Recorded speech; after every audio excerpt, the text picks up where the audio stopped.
Welcome to South Asia Today, a show that provides you the glimpses of South Asia. I'm your host, Shivangi Mishra. Let's begin with the headlines first.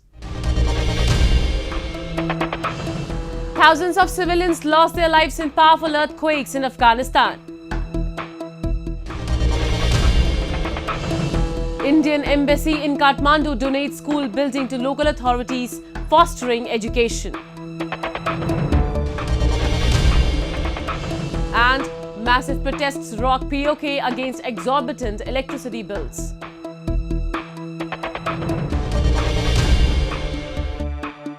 Let's begin the show. In a tragic turn of events, Afghanistan has been struck by a powerful earthquake, leaving behind a trail of destruction and claiming many lives. The natural disaster resulted in the killing of more than 2,000 lives and left around 9,000 injured last week in one of the deadliest tremors to rock the quake-prone mountainous country in years. Amid this crisis, the World Food Programme has stepped in to provide essential aid and nourishment to the survivors. We have a report.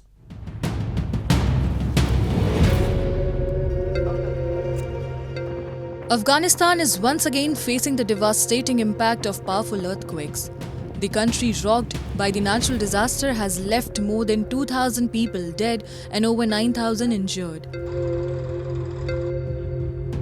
According to the US Geological Survey, the multiple quakes on October 7 hit 20 miles northwest of the city of Herat, with one measuring 6.3 magnitude. The resilient people of this nation are grappling with the aftermath, struggling with their strength and unity in the face of adversity. Houses are completely destroyed in the deadliest earthquakes to hit the country.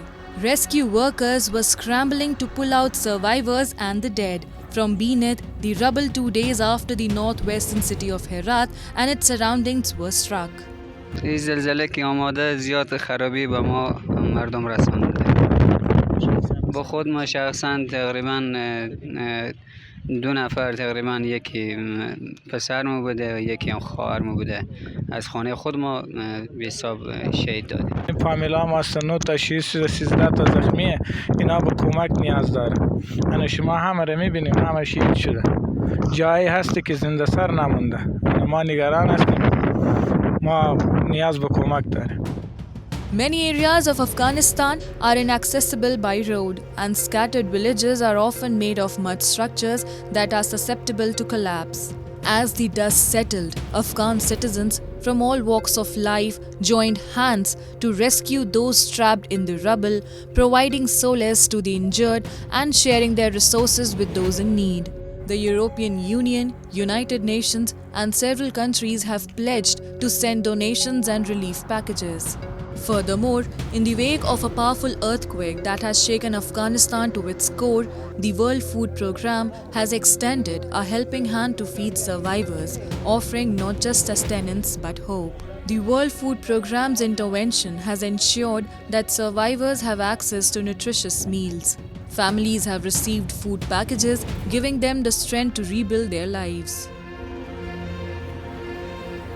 Just today, we started our first general food distributions to families that we have identified in these villages that have been razed to the ground, flattened.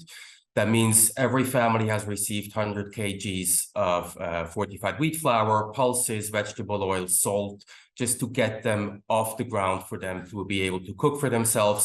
Other humanitarian partners have distributed liquefied gas, so they can be cooking. Since the Taliban stormed back to power in August 2021, there has been a shortage of foreign aid and a failing infrastructure in the country, which have both impeded relief and rescue efforts thus far. Afghanistan's healthcare system, reliant almost entirely on foreign aid, has faced crippling cuts in the 2 years, and much international assistance, which had formed the backbone of the economy, was halted. The humanitarian efforts that followed the earthquake highlighted the resilience of the Afghan people and the global community's willingness to provide aid and support during times of crisis.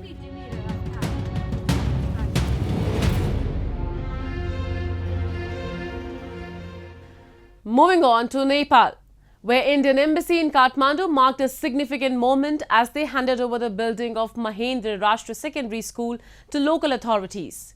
The event was filled with joy and celebration as embassy officials and local representatives came together to cut the ceremonial ribbon, symbolizing the official transfer of the school building. This is a testament to the strong and enduring friendship between India and Nepal. The school building, generously donated by the Indian government, will provide a better and safer environment for local students to pursue their education.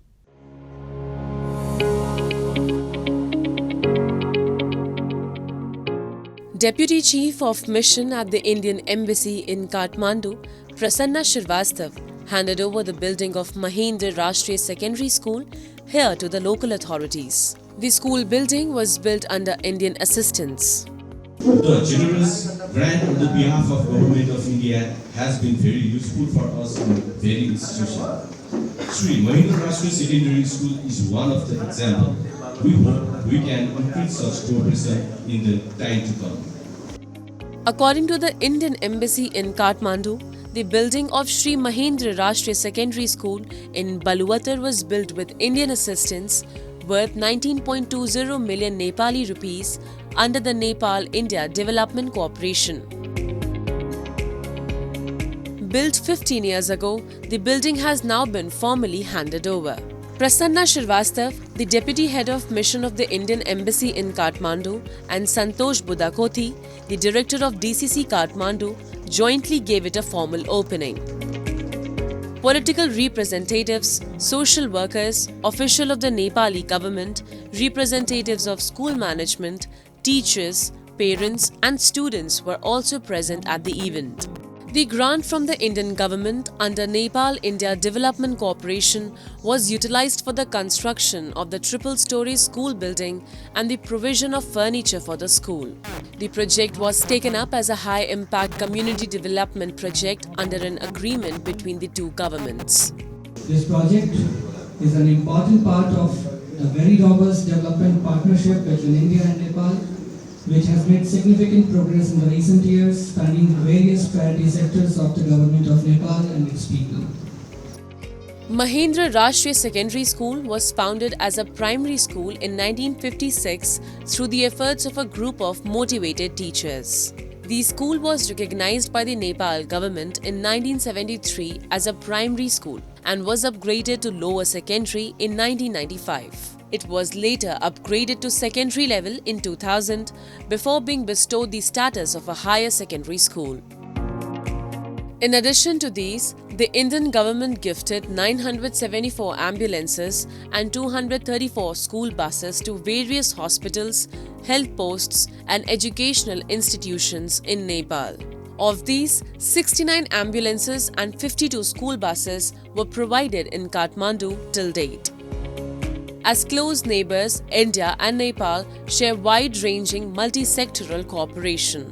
The implementation of HICDP projects reflects the continued support of the Indian government in bolstering the efforts of the Nepalese government in the upliftment of its people, augmenting infrastructure in priority sectors, especially the education sector in Nepal.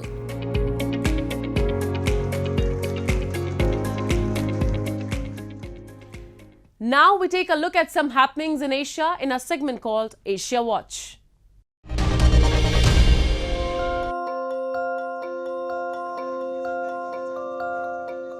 Dozens of students held a candlelight vigil on the premises of Patan Darbar Square, here commemorating the 10 Nepali students killed by Hamas in Israel. The members of the Nepal Student Union observed a minute of silence on Monday, lit candles while they stood in line holding banners and placards that read heartfelt condolence and pray for world peace, and called for prompt rescue of remaining Nepali citizens trapped in Israel.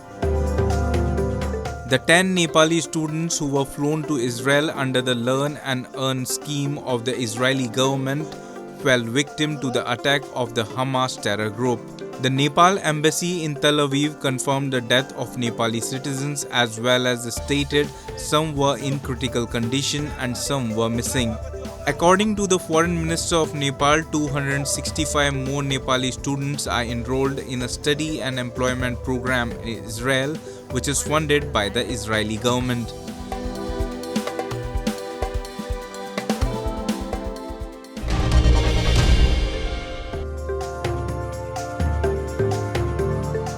The sky in Albuquerque was painted with a colorful display of hot air balloons during an international festival in New Mexico. Hot air balloons filled the sky for a second day of the 9-day Albuquerque International Balloon Fiesta. Over 600 hot air balloons and 700 pilots participate each year flying different shaped balloons. The festival began in 1972 and is one of the largest and most famous balloon festivals in the world. It attracts balloon enthusiasts and spectators from all over the world.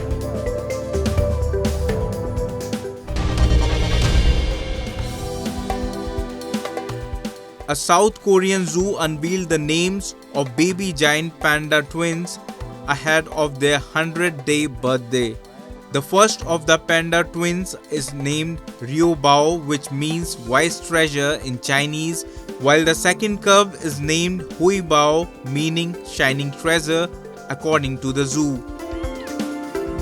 The twins, both female, were born at the Everland theme park near the capital Seoul on July 7, nearly 3 years after their sibling Hu Bao, the first panda to be born in South Korea, came into the world with the same parents, Ai Bao and Li Bao.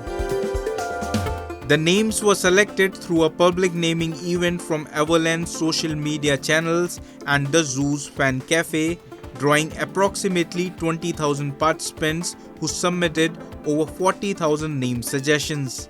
China has been sending its black and white ambassadors abroad in a sign of goodwill since the 1950s as a part of what is known as panda diplomacy.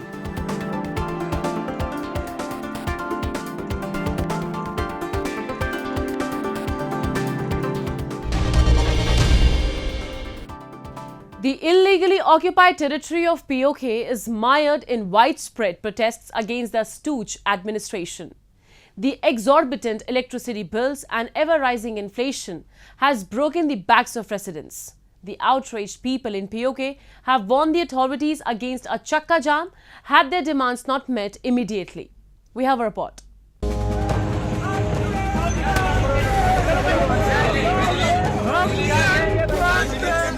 Massive protests have rocked Pakistan-occupied Kashmir as outraged citizens have stood against exorbitant electricity bills that have hit households across the area.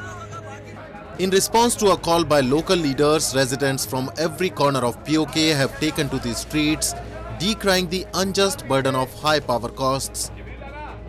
Protesters said they would bring entire region to a halt if their demands were not met immediately. Despite POK's abundant natural resources and the generation of ample electricity, its citizens find themselves dependent on Pakistan to meet their basic energy needs. For over 7 decades, Pakistan has indiscriminately exploited the riches of POK and Gilgit-Baltistan, while the occupied territories have reaped no rewards in return. Today, there is a big crackdown is taking place in Pakistani-occupied Jammu Kashmir, and several people have been arrested. All night long the police has been raiding people's houses. They have desecrated the sanctity of people's houses. They have jumped over the walls, broken the doors, just went straight in instead of knocking on the door and waiting for someone to answer the door. So these things are happening, and the world is silent. The movement against taxes on electricity bills and cuts in the subsidies and shortages of wheat and long hours of load shedding has now become into a full-blown movement of civil disobedience, and this has been going on for quite a few months now. Local appeals and requests directed at the administration have consistently fallen on deaf ears, leaving a trail of growing discontent. The long-suffering populace has reached a breaking point as they rally against the oppressive billing system. Now, since last week, this has turned into a kind of a rebellion from Rawalakot down to Mirpur and Muzaffarabad. People have been setting up protest camps, and in these camps, they have asked people not to pay their electricity bills because there's heavy taxes on those bills. So instead, people have been depositing their electricity bills in the camps. They have been handing them over, and then in mass, those bills have been burnt on the streets by these sit-in camps all over the occupied territory. Plus, they have also made paper boats out of it, and they have put them in the river of Jhelum and Neelam. The idea is that these rivers will carry these bills back to where the electricity is produced, which is Mangla Dam and the Neelam Jhelum hydropower project.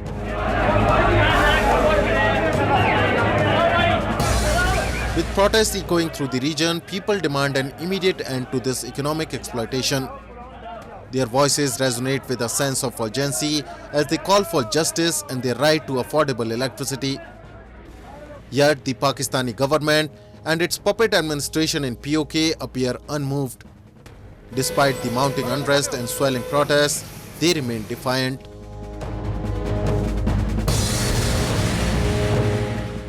Let's walk you through India's culturally rich state, Gujarat, which is currently busy preparing for its most popular traditional dance form, Garba, which is performed for 9 consecutive nights to celebrate the 9 avatars of the most revered Hindu deity, Goddess Durga.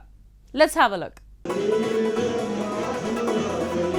Gujarat is often known for its festivals, rich culture, not to mention its folklore and folk dances, which are world famous.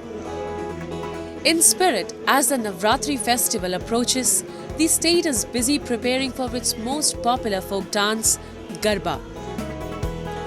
Garba festival in Gujarat is a 9-night celebration of the feminine divinity Shakti or Durga, worshipping the 9th form of goddess.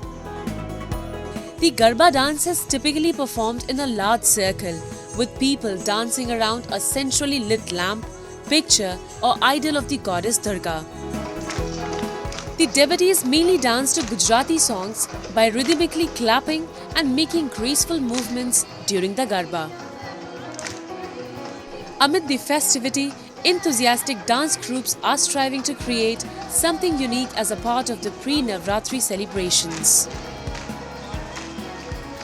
India का जो main mission है वो है world cup, जो India में अभी खेला जा रहा है, जो बच्चों से लेकर बूढ़े तक इतना क्रेज़ है अपन को क्रिकेट में, वो आप सब देख ही रहे हो, आप सबको पता ही है। और उसके साथ साथ नवरात्रि आ रही है, मतलब उसका जोश, क्रिकेट का जोश जो मिक्सअप हुआ है अभी, जो माहौल जो बना हुआ है, उसके हिसाब से देव गरबा क्लासेस ने एक न्यू स्टेप इंट्रोड्यूस किया है, वो है cricket step. Cities like Rajkot, Ahmedabad and Surat in Gujarat are the soul of the Garba festival, which surprises the state with its creativity every year by attracting throngs of tourists.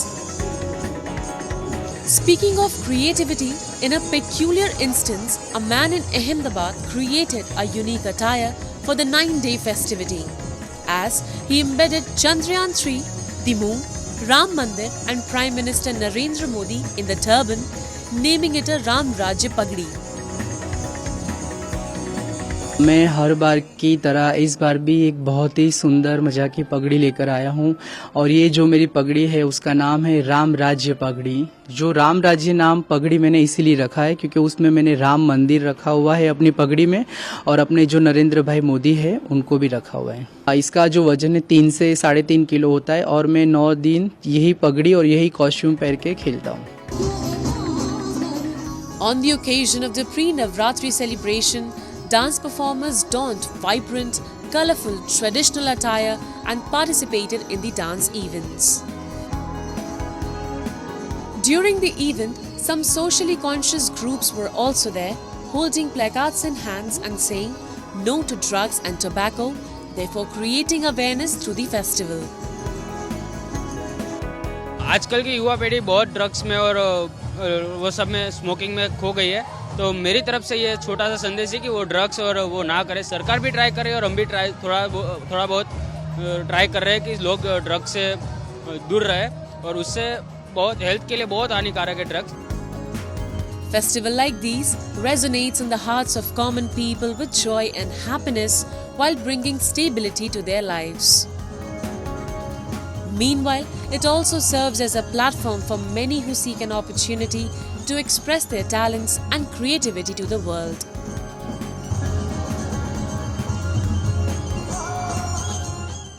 It's time for me to wrap up today's episode. We'll be back next week at the same time.